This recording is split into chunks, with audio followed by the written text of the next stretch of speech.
Welcome to today's program, Overview of Non-Compete Legislation and Enforcement Issues from 2022.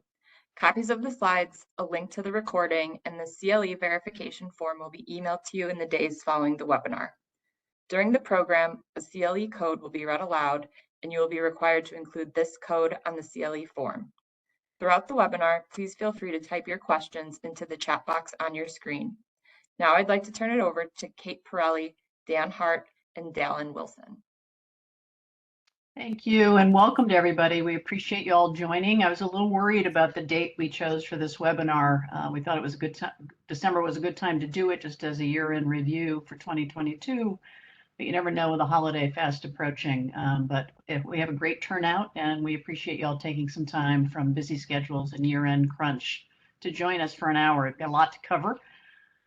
So we'll get to it. I want to just introduce myself and my colleagues today. As Colleen mentioned, my name's Kate Pirelli.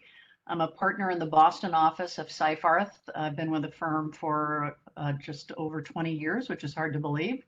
I'm co-chair of our trade secret and non-compete practice group, which is a multi-office, both domestic and international practice group with about 40 plus lawyers who are primarily focused on issues relating to non-competes, trade secrets, and other restrictive covenants, both on the counseling front as well as the litigation front. And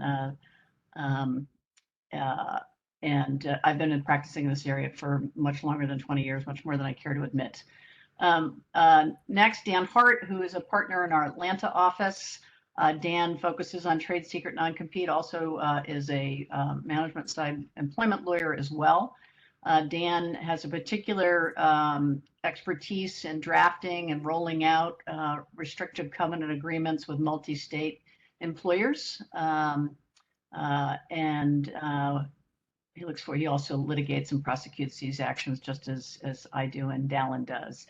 Dallin Wilson is a senior associate in the Boston office, also focuses on trade secret non-compete work as well as other commercial litigation. The three of us have had the great fortune and fun to work together on a variety of cases in a variety of jurisdictions, and we're happy to get the team back together today for this webinar. So let's turn to the next slide, Colleen, please. So just quick run through the agenda. I'm going to give you just a quick overview of the lay of the land, sort of set the stage for a discussion of the new and proposed state law changes, which Dan Hart is going to cover.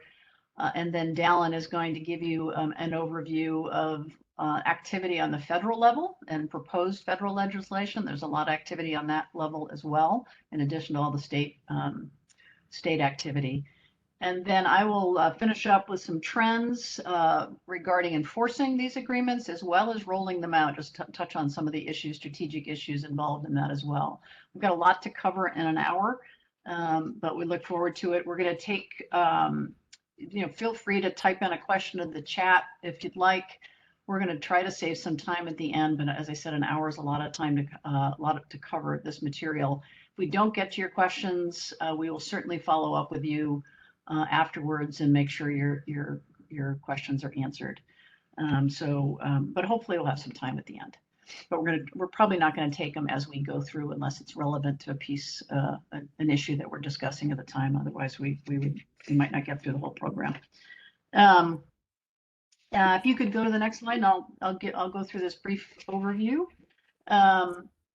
So just this year alone, over 60 state bills related to restrictive covenants, both non-competes, non-solicit of employees as well as customers, and non-disclosures are pending. We're pending throughout the year, and that's quite a number of bills, obviously, and that's very similar to the year before and the year before. Just the last few years to several years have just seen unprecedented activity in this area, trying to reform non-competes across various states and introducing new legislation in a number of states. And there have been some very significant changes made this past year, as well as a number of proposed changes that may or may not pass. Some of them more likely to pass than others, and Dan will go over those. And as I mentioned, Dallin's going to discuss the number of things going on at the federal level. As you can well imagine, it's pretty difficult to find bipartisan support for just about anything at the federal level, but there is even some of that for some reform in this area, and he'll cover that with you all. Given the ever-changing and rapid changing landscape, there's even greater challenges for multi-state employers to implement, come up with enforceable agreements and roll them out across a number of jurisdictions if you've got employees across the country or internationally. Very important in the analysis, the choice of law you're going to pick, some venue challenges that might arise given where an employer's headquarters might be or principal place of business, and where your employees are actually working and performing services on behalf of your companies. You'll hear about increased penalties on employers for non-compliant agreements, and they're becoming more severe, and even to the extent where we're starting to see some class action challenges, which employers hear class actions and they start to quiver a bit, rightfully so, given the exposure and the ability for so many employees to join in those actions. You're going to see and hear increased focus on compensation levels as states wrestle with non-compete reform and focusing on lower waged employees and protecting them from some of the abuses that have actually occurred with non-compete agreements, and also some duty thresholds for restrictive covenants. And what you're going to find, and this has been true for a while, but more so than ever, there's really no one size that fits all for a particular workforce, and it's becoming even more complex and even more challenging to roll these agreements out and come up with an agreement or agreements that are compliant, as well as administratively feasible to monitor and make sure they're in place across your workforce. So we'll talk a little bit about that as we go through.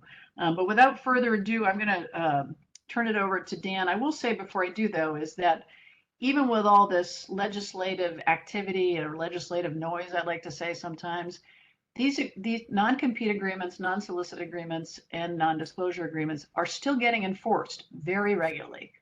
We can attest to that. We litigate these cases all the time.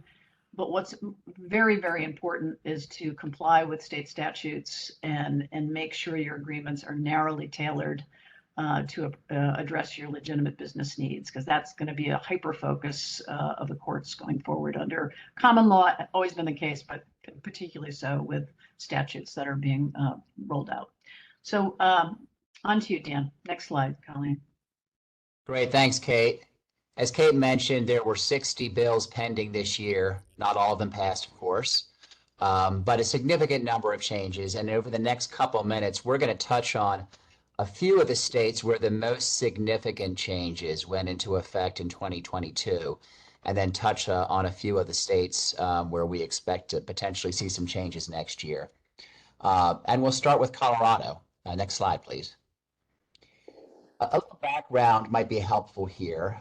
For many decades now, Colorado has had a statute, which for those of you who are interested in sites is at CRS 82113. And that's a statute that governs employee non-compete agreements. Now, prior to August 10th of this year, the statute provided that any covenant not to compete, which restricts the right of any person to receive compensation for performance of skilled or unskilled labor for any employer shall be void. And the statute laid out certain exceptions to that statute, probably most notably or most litigated in non-compete cases was an exception for, quote, executive and management personnel and officers and employees who constitute professional staff to executive and management personnel. That statute was in place for at least 40 years. And over that time period, the Colorado courts developed a significant body of law interpreting the statute. And significantly, the Colorado courts interpreted the term non-compete as used in that statute to refer to both true non-compete agreements, meaning that you're not going to work for a competitor after employment, and also to customer non-solicits. Next slide, please. Now, what's significant is that this year, the Colorado legislature enacted a substantial overhaul of that statute. Still the same citation, That statute went into effect, or the amendment to it went into effect on August 10th of this year. And similar to the old statute, the new statute says fairly straightforwardly that except as provided in the statute, any covenant not to compete that restricts the right of any person to receive compensation for labor for any employer is void. And instead of defining the term non-compete, the statute simply incorporates what the existing body of case law is interpreting non-compete agreements. And so, as with the prior version of the statute, this new statute applies to both non-competes and also to customer non-solicits. Significantly, the legislature got rid of the old exception for executive and management personnel. Instead, what they did is they created an exception for agreements with highly compensated workers. And the statute says that the general rule about voidness of non-competes, quote, does not apply to a covenant not to compete, governing a person who, at the time the covenant not to compete is entered into, and at the time it's enforced, earns an amount of annualized cash compensation equivalent to or greater than the threshold amount for highly compensated workers if the covenant not to compete is for the protection of trade secrets and is no broader than is reasonably necessary to protect the employer's legitimate interest in protecting trade secrets. So that's a mouthful. But what you can see on the screen is what those compensation thresholds are under this new statute. Currently, a highly compensated worker is someone who is earning $101,250 per year or more. And that figure is tied to a threshold set by the Colorado Department of Labor. It will be modified annually.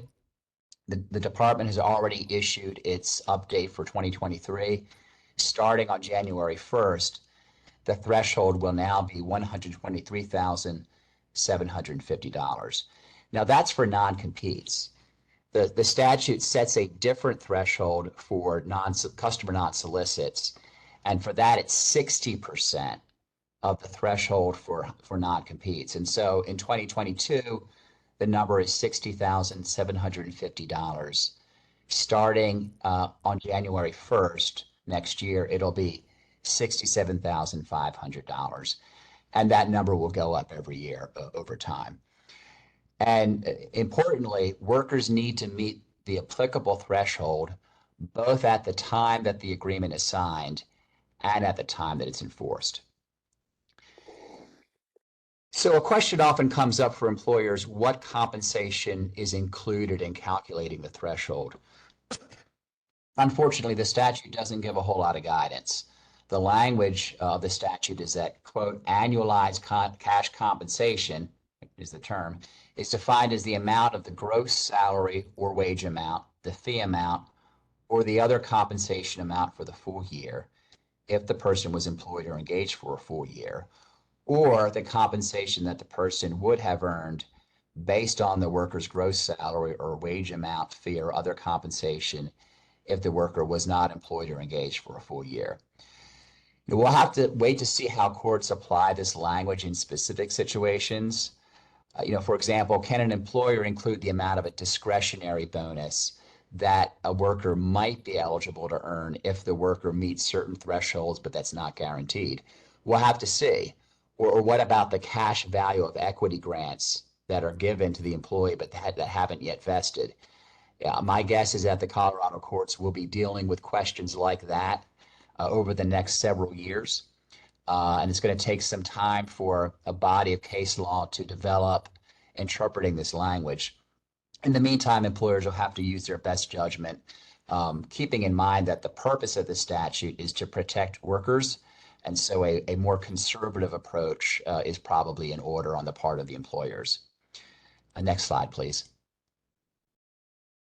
Another significant change in the law is that it now imposes notice requirements.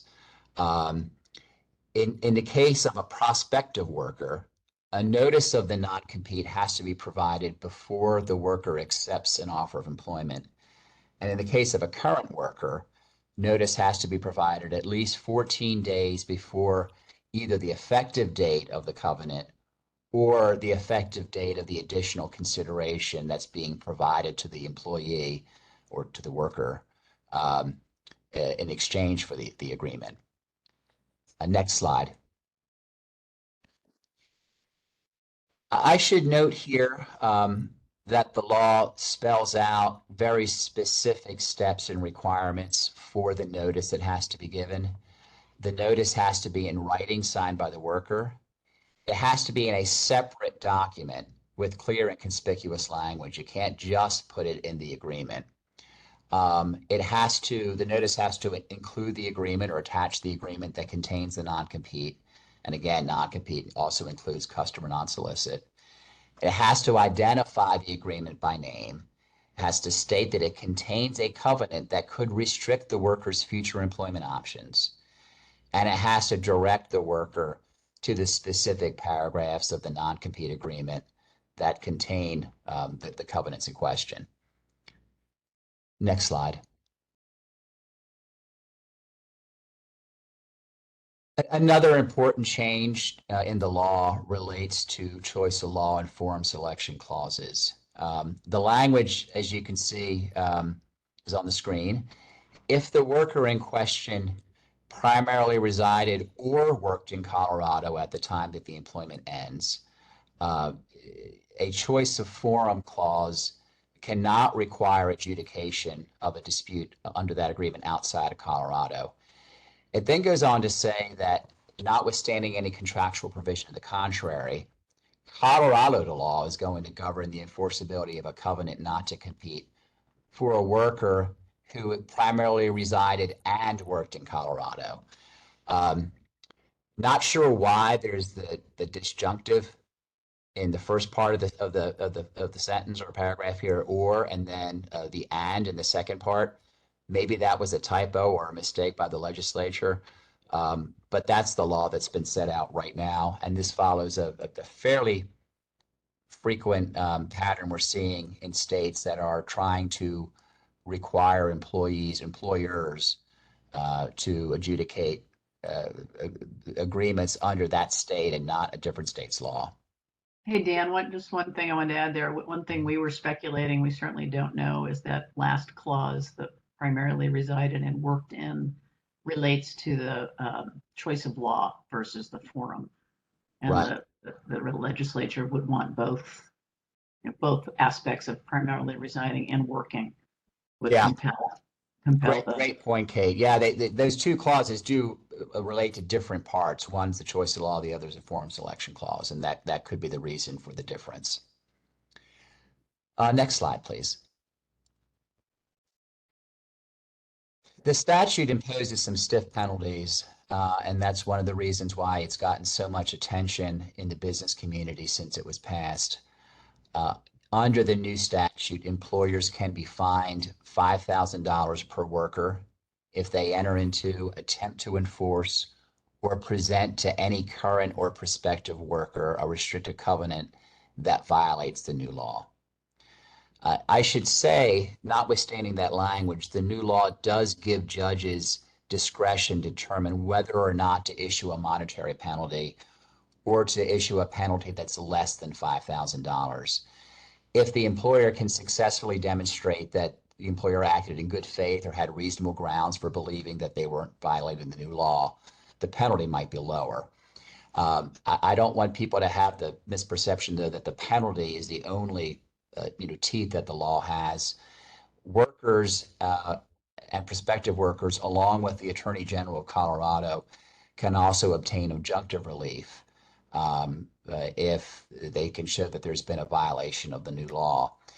And they can also recover their reasonable attorney's fees and costs if they can establish that the restricted covenants in question don't comply with the new law. Next slide, please. Let's move over to the East Coast here and cover developments in Washington, D.C., which, along with Colorado, was probably the other most significant change in the law this past year. And here again, some background is helpful. Back in 2020, the D.C. Council passed a bill that the mayor then signed into law and that received congressional approval, which is required for laws in the district. but that law never went into effect. And the original law, which was called the Ban on Non-Competes Act, contained several provisions that raised significant concerns to the business community right from the beginning. And perhaps most concerning, the act would have banned virtually all non-competes, regardless of the employee's income level, with the exception of a few odd carve-outs like babysitters and employees of religious organizations. As originally drafted, the act also would have arguably applied to an employee who performed any work in the district, even if they weren't based there. And the act also contained an anti-moonlighting provision that raised a lot of red flags for employers in the district. Next slide, please. Since the law generated controversy from the start, the council delayed enforcement of the new law until it could address the concerns that had been raised. And the past few years, the act has been in limbo as the city council or district council worked through these concerns. This year, finally, that long saga ended. The DC Council enacted an amendment to the law, and that finally went into effect on October 1st of this year. And under the new amended law, although it still imposes significant restrictions on non-competes in the district, the most recent revisions are at least a step away or step down from the fairly draconian approach that had been taken with the original law. Rather than imposing a total ban, what the amended law does is permit non-competes for highly compensated employees if there are certain notice provisions that are met and there are other requirements met. For example, the non-compete has to detail exactly what roles, industries, or competing the entities the employee can't work in, and it has to describe the geographic scope of the restriction specifically. That's not really that different from the non-compete, or sorry, the common law rule. But the threshold for highly compensated employees really is a significant piece here. Next slide, please. I'll get into what the term highly compensated employee means in a minute, but before we get there, I should note that the law applies to both non-competes during employment and after employment. You can see some of the language on the screen here. The term that the law uses is non-compete provision, which means a provision in a written agreement or a workplace policy that prohibits an employee from performing work for another for pay or from operating the employee's own business. And so it applies both to what we would think of as normal non-competes after employment, as well as to anti-moonlighting policies. But to address concerns that had been raised in the prior version of the law with the anti-moonlighting language, there are exceptions that are built into the law. And the most important exception is the one here on the screen as subsection B. The law doesn't prohibit agreements or policies that prohibit or restrict an employee from disclosing, using, selling, or accessing confidential or proprietary information, or from engaging in other activities if the employee believes that these other activities would result in the disclosure or use of confidential information or constitute a conflict of interest, among other things.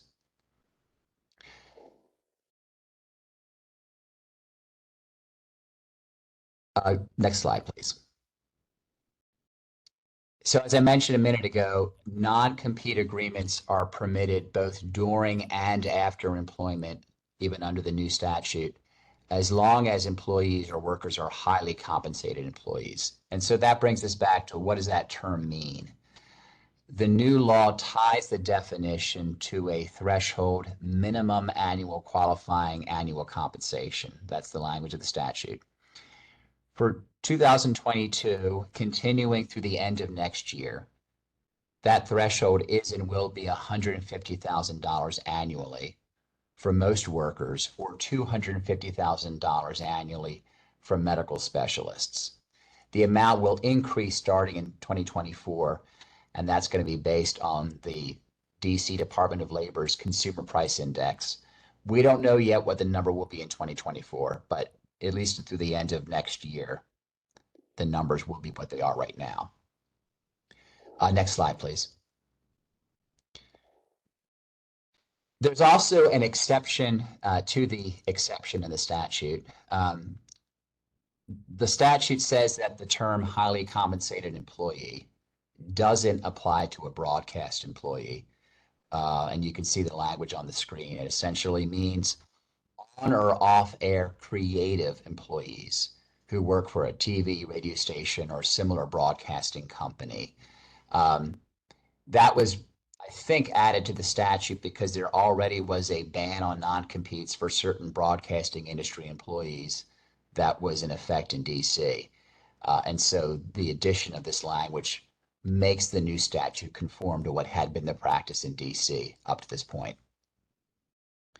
Next slide, please.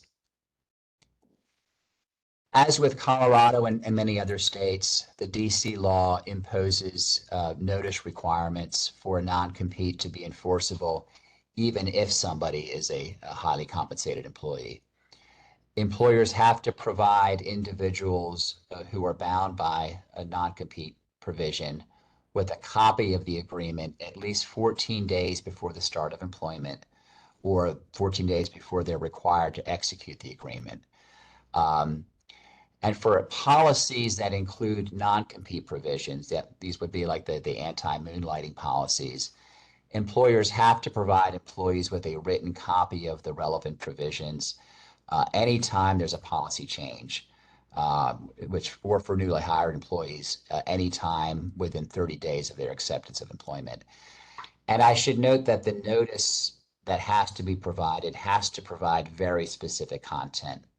The notice has to say, quote, "The district's ban on non-compete agreements, Amendment Act of 2020, limits the use of non-compete agreements.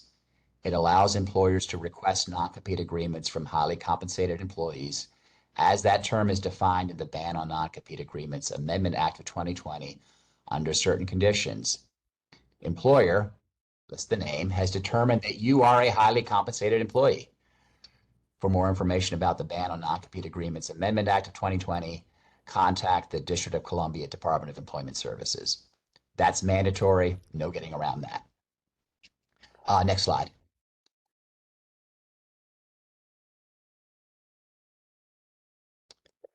Finally, for the DC law, I want to mention the penalties that are laid out in the statute. As we're seeing a trend across states, there is some teeth to the statute. The mayor can assess an administrative penalty, not terribly big penalties here. It's no less than $350 and no more than $1,000 for each violation. Relatively minor, but a person who's aggrieved by an alleged violation of the statute can also file their own administrative complaint with the mayor's office, or they can seek a civil remedy in court. And the statute specifically provides for damages that can be awarded. The minimum damages ranges anywhere from $500 to at least $3,000, and those are minimums. The damages could be much higher, particularly if an employee can show that he or she suffered actual damages associated with the employer's attempt to enforce a non-compete that was overbroad. Next slide. We'll move on to Illinois now. And for those of you who have attended our year-end webinars in the past, there's really nothing new on Illinois. This is old hat. There were changes made in 2020, but those changes went into effect in 2022. And this is a good time to remind everyone of what the changes in the law are in Illinois. Next slide, please. Under the changes that went into effect on January 1st in Illinois, any agreements entered into on or after January 1st of 2022 are going to be governed by these new requirements. And the new statute for those agreements imposes a compensation threshold for both non-competes and, interestingly, also for customer and employee non-solicits. The threshold right now is $75,000 per year in order to have a non-compete that's enforceable, and $45,000 per year for a non-solicit to be enforceable. And that number is going to increase over time. Unlike some of the other statutes which defer to a regulatory agency, the statute lays out specifically what the numbers are going to be. Starting in 2027, it's going to increase to $80,000 for non-competes, $85,000 in 2032, $90,000 in 2037. So we're really projecting out many years into the future. Another significant development is that the new law codifies a rule that was previously promulgated by the First Division of the Illinois Court of Appeals. And that was in a case in 2013 called Fifield versus Premier Dealer Services, Inc. And under the new statute, in order for a non-compete or a non-solicit to be enforceable, it has to be supported by quote unquote adequate consideration. And adequate consideration is defined as meaning either that the employee works for the employer at least 2 years after the employee signs the agreement, or that the employer otherwise provided consideration adequate to support an agreement to not compete or not solicit. And the definition goes on to say that quote unquote adequate consideration can consist of a period of employment plus additional professional or financial benefits, or merely professional or financial benefits adequate by themselves. Sort of unhelpfully, the statute doesn't say what's adequate. Those additional benefits are undefined. Presumably a promotion or a bonus or some other financial benefit will satisfy that language, but it leaves a lot for the courts to determine whether something truly is adequate or not. Next slide. Another trend that we've seen already today, and we'll see with some other states, that is also true in Illinois, is the notice requirement. Employers now have to provide a written copy of the restricted covenant agreement to the employee who's bound by it at least 14 days prior to employment commencing.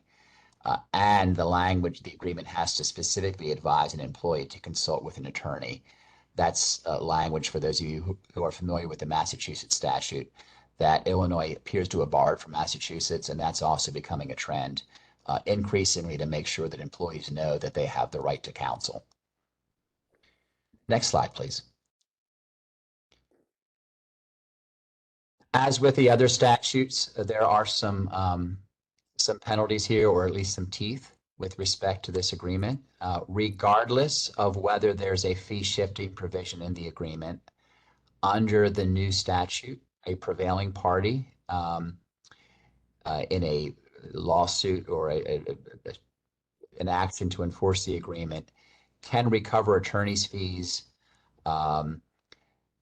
regarding, and the employee, can recover from the employer all costs and all reasonable attorney's fees regarding any claim to enforce a covenant not to compete.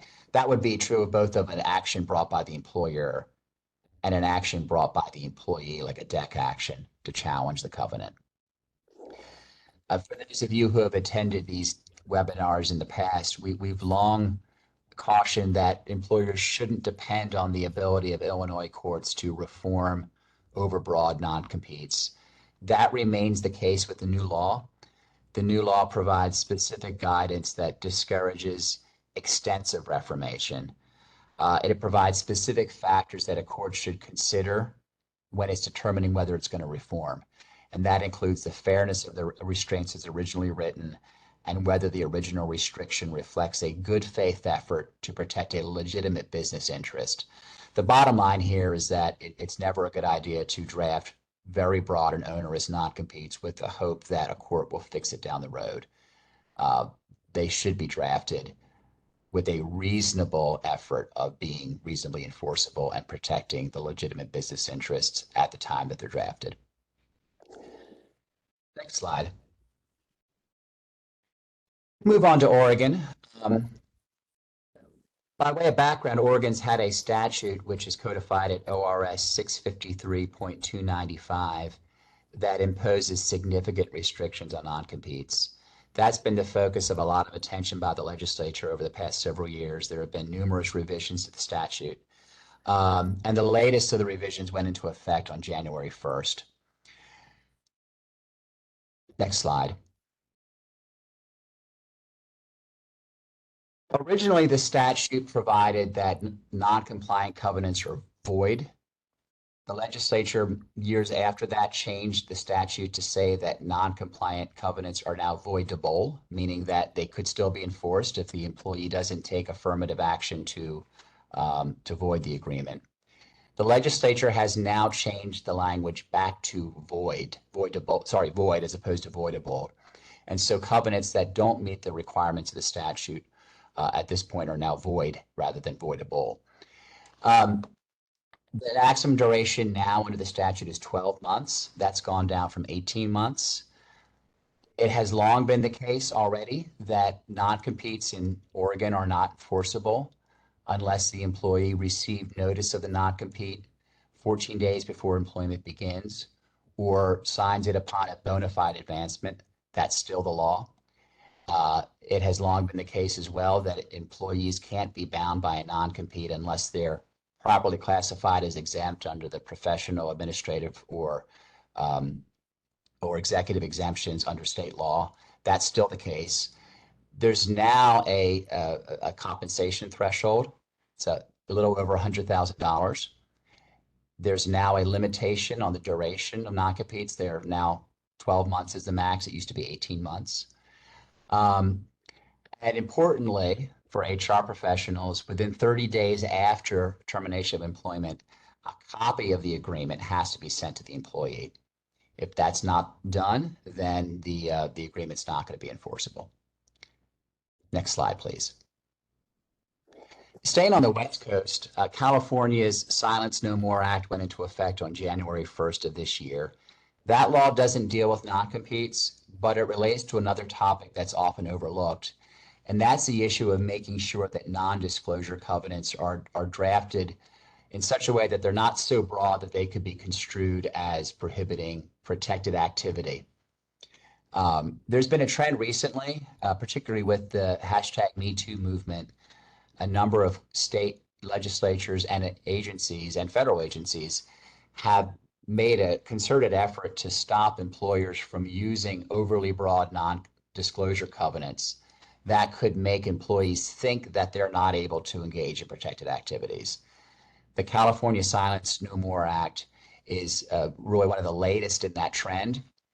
Now, under the new statute, if a non-disclosure or non-disparagement covenant is included in an agreement with an employee, the following disclaimer has to be included. Quote, nothing in this agreement prevents you from discussing or disclosing information about unlawful acts in the workplace, such as harassment or discrimination or any other conduct you have reason to believe is unlawful.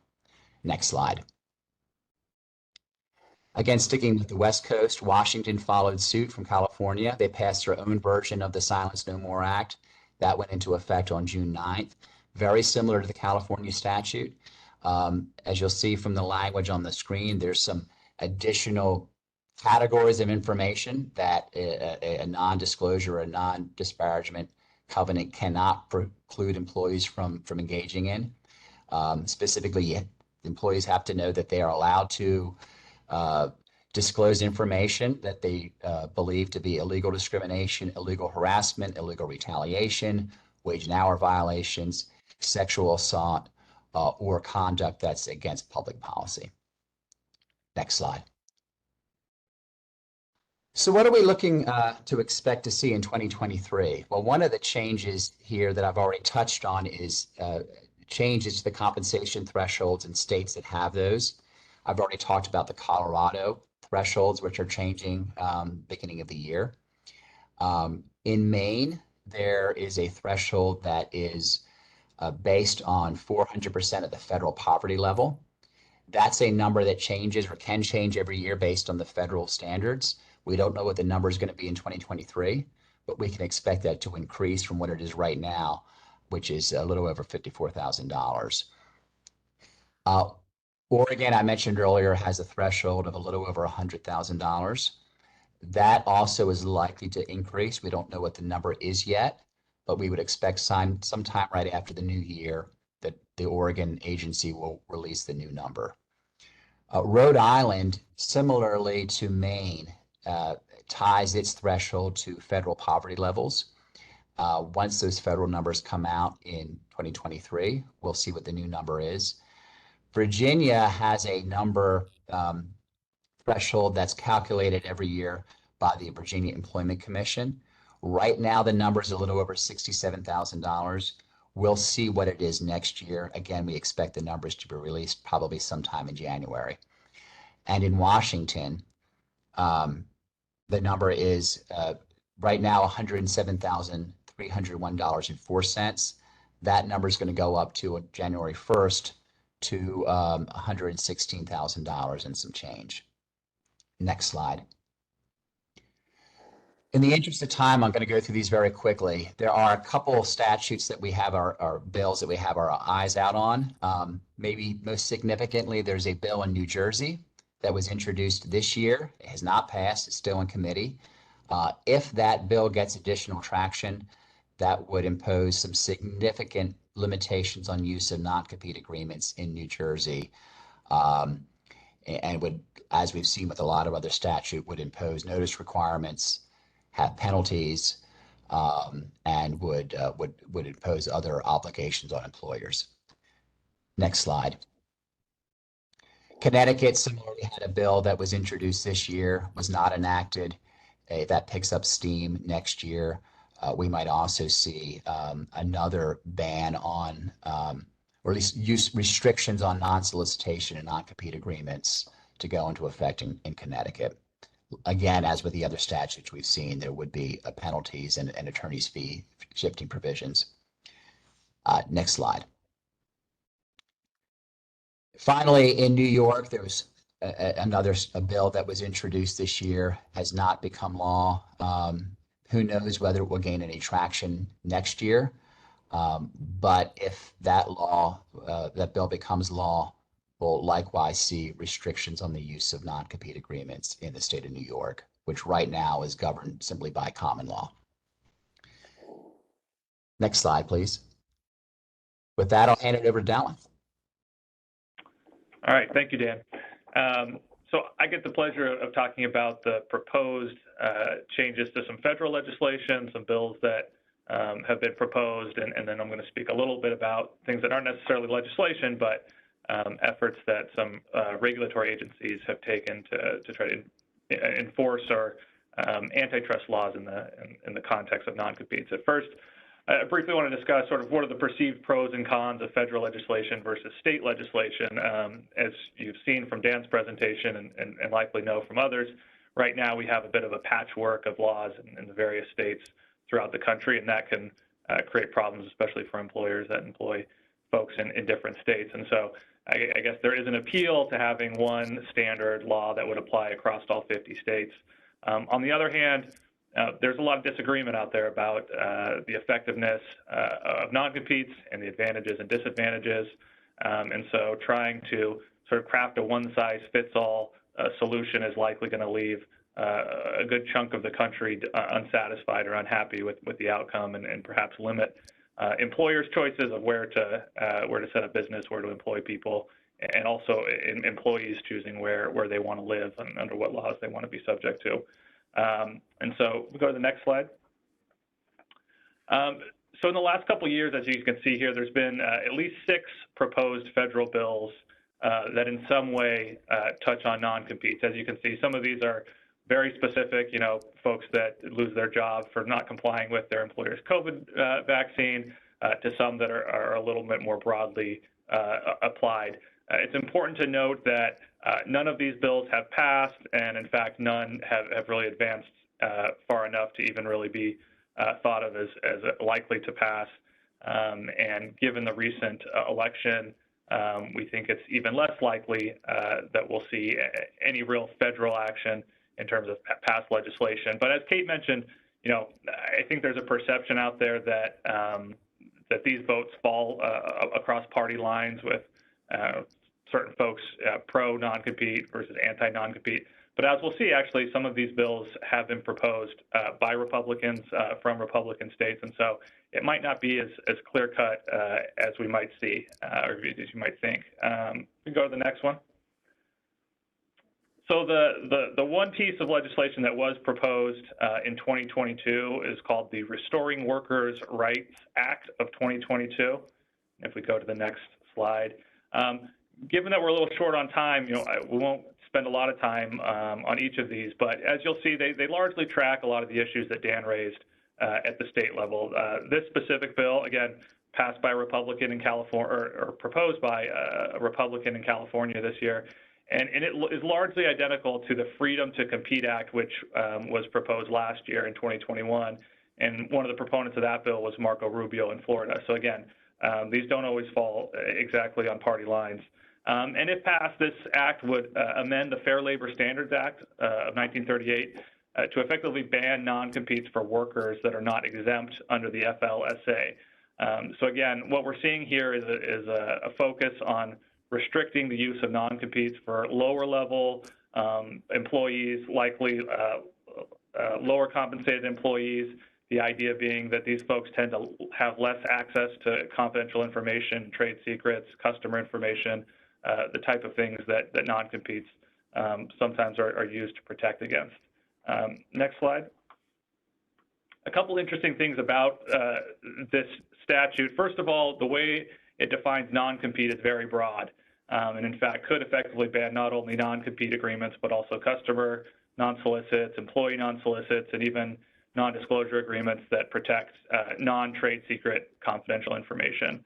And perhaps one of the most controversial elements of this act is it would apply both retroactively and prospectively. A lot of the statutes and legislation that we see being proposed only applies after the effective date of the statute. This one would actually apply retroactively, which, as I'm sure you could imagine, could cause some heartburn for employers that have non-compete agreements with non-exempt employees. Next slide, please. And again, on the federal level, we've also seen activity in the areas of overbroad non-disclosure agreements. If we go to the next slide. One example this year was the Accountability for Workplace Misconduct Act. Interestingly, this resulted from Congress's investigation of the Washington Commanders NFL football team that was alleged to have had some sexual harassment going on. And as members of Congress investigated that, they discovered that there were some gaps in the federal law.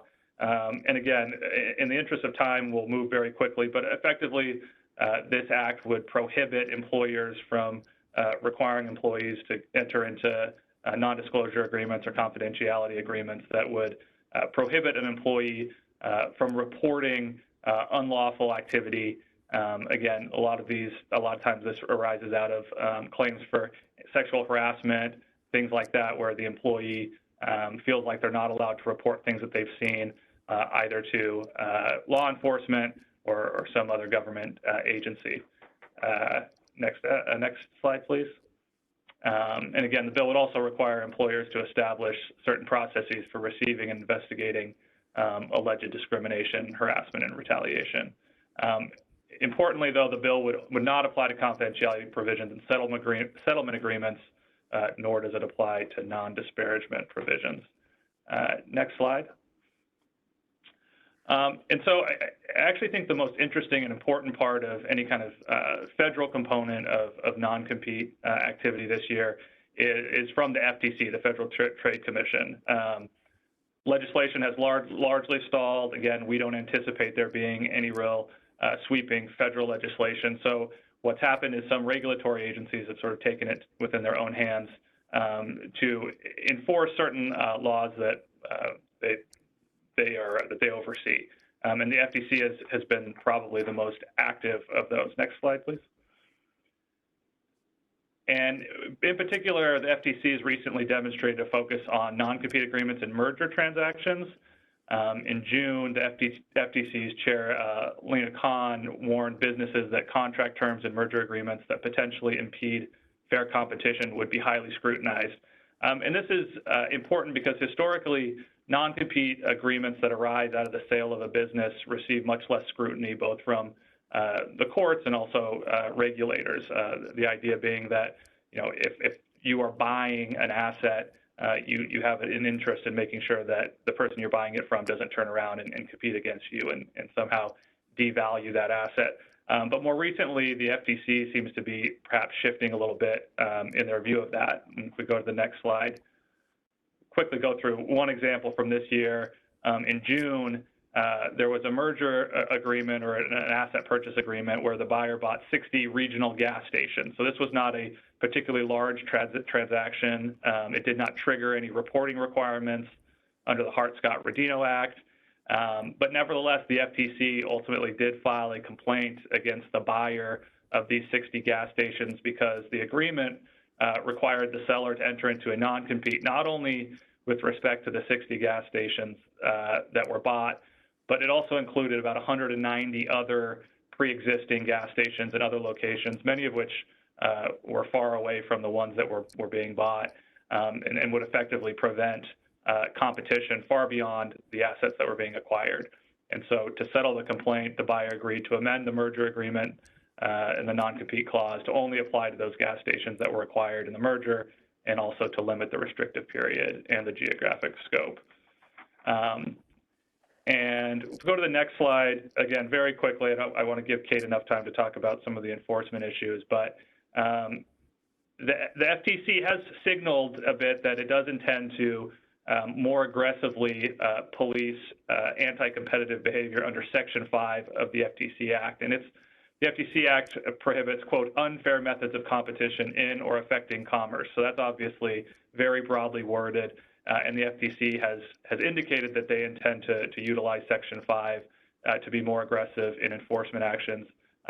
They issued a policy statement this year, and while it doesn't specifically reference non-competes, there's not much of a secret that the current FTC chairwoman and others on the FTC board are not fans of non-competes, and so there's some speculation out there that under Section 5, the FTC is going to start trying to effectively ban non-competes by using these enforcement actions.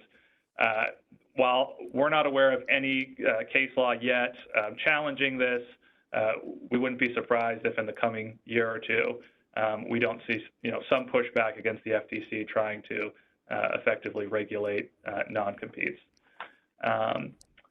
And again, in the interest of time, I think we should just skip over the next couple slides.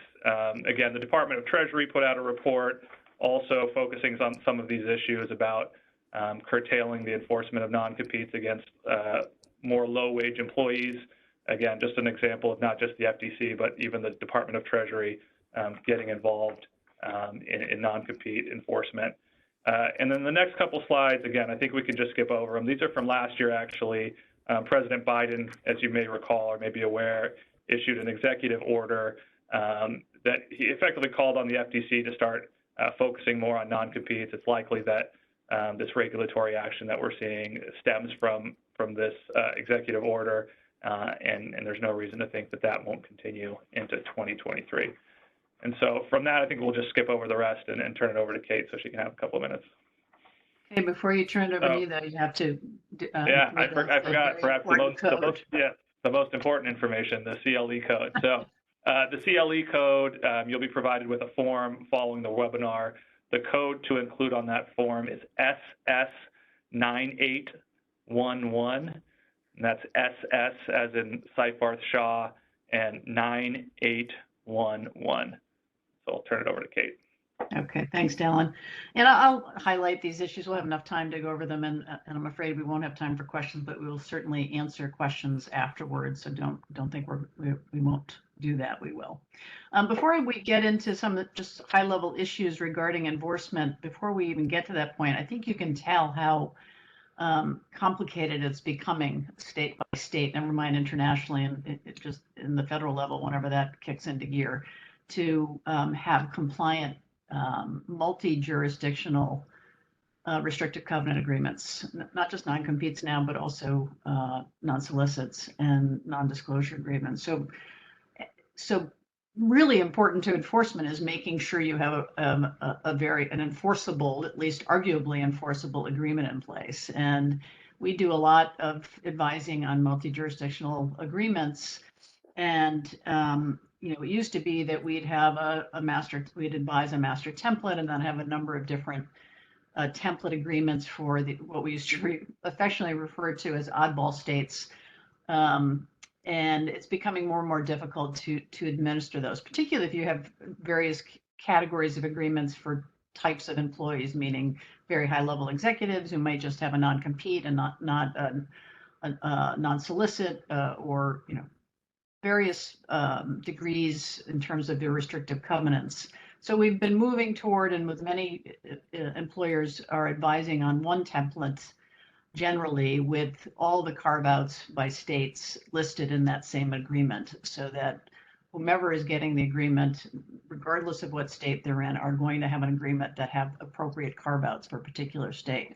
I did see a couple of questions that we'll follow up in more specificity, but there's a much larger remote workforce these days. So employers that were typically in one or two states may have employees all over the place now because of, sort of post-COVID relocations. And in that setting too, it's much more easy to administer a one template general agreement with all the carve-outs, and maybe that you have a couple of those general templates depending upon the role of the employee. But I think our previous webinar in our series covered that type of issue. You could pull that up on our blog and listen to it. I'll talk about that in just a second as we close out. But incredibly important before you enforce to think about these issues as you're rolling out these agreements and as you're drafting them, and making sure you're doing a yearly audit of your agreements to make sure they're complying with the ever-changing landscape. You can go to the next slide, and as you go there, so there's strategy issues on where you're going to enforce, and it could be state court, it could be federal court. It's going to be driven in large part where you go by your agreement, since you really need to comply with your own agreement. If you've got a forum selection clause or a choice of law, obviously that's going to dictate where you want to be.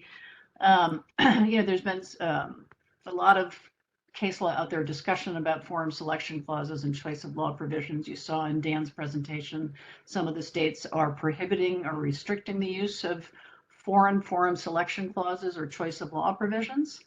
There's a Supreme Court decision that held that forum selection provisions are enforceable unless there are exceptional circumstances. That's the Atlantic Marines case that you see there several years ago now, but still good law, and certainly raises the specter of the forum that you pick is going to be the forum that will be enforced unless there are exceptional circumstances. I'll talk about the exceptional circumstances in just a moment, at least my view of what they might be. Choice of law, incredibly important. Make sure that you're thinking again at the front end, what state law you're going to have apply. Certainly, if you want to be enforcing non-compete agreements, California is not one that you should choose, and there are a few others like that. There are also public policy concerns in terms of choice of law public policy around, again, California, around prohibition of non-competes, and more states are getting there. There are many states still in the country that enforce non-competes, as we've all said throughout this. Some are better than others, and depending upon your workforce and where your company's headquarters are, you want to think about those places as good forums and good choice of law. There's got to be some connection to those states, obviously, with your company to make those forum provisions and choice of law selections make sense and realistic for a court to enforce. So again, a lot of thought should be given to those.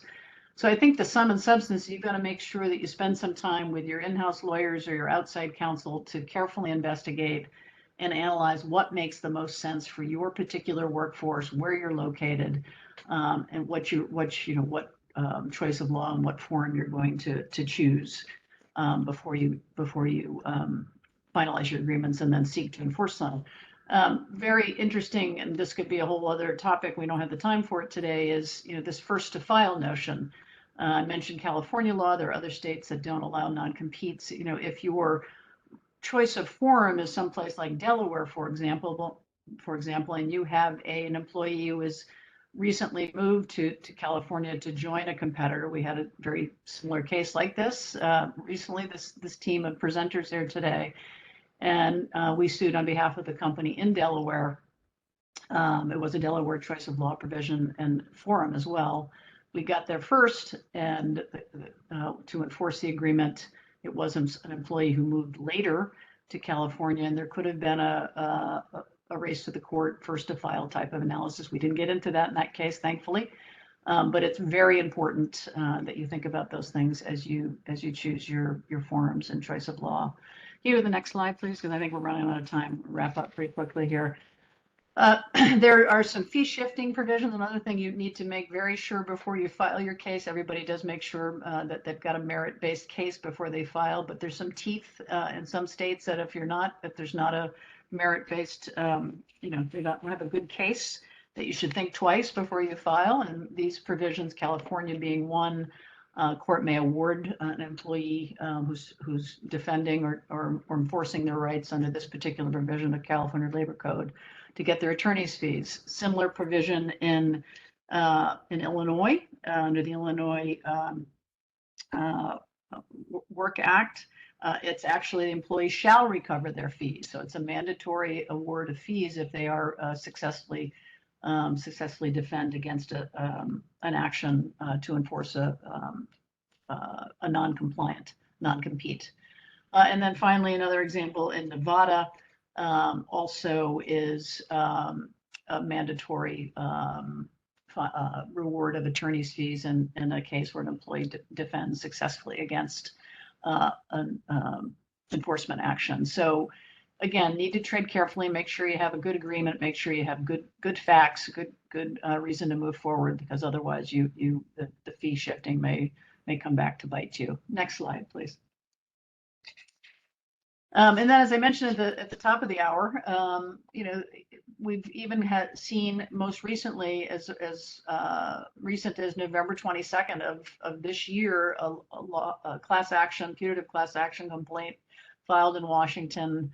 We have nothing more than the complaint at this point, alleging that eFinancial LLC, which is an insurance agency, as I understand it, according to the complaint, has a practice of requiring a class of employees to sign non-compete agreements when they haven't paid the employees the requisite statutory compensation threshold. We know nothing about the underlying merits of that case, but it is something to think about as you go forward, as you roll out agreements and seek to enforce them. All the more reason to make sure your agreements are compliant with state law, because you might have this other issue in front of you. So I'm going to wrap up on that. We're going to take your questions after and get back in touch with you. If you could move forward to the last slide there. Really good resources here. It's shameless plug perhaps, but I think you're going to find them very helpful. This 50-state desktop reference goes across all the states and lays out all the various issues that are important in enforcing or defending against cases on non-competes and non-disclosures and other restrictive covenants. Let us know if you'd like a copy. We'll get it off to you. And then our trade secret blog, very active blog, award-winning blog, again, another shameless plug, is very up to date on all of the issues going on across the country and at the federal level. So if you're not a subscriber, please let us know. We'll put you on our list, and that'll keep you up to date if you take a look at that on a monthly basis. We thank you for your participation and attending today. Feel free to reach out to any one of us with any questions. Happy to help. And as I said, we'll be following up with those who've put some questions in the chat that we haven't addressed. We hope you have a happy holidays, and hope to see you soon on another webinar. Thanks so much.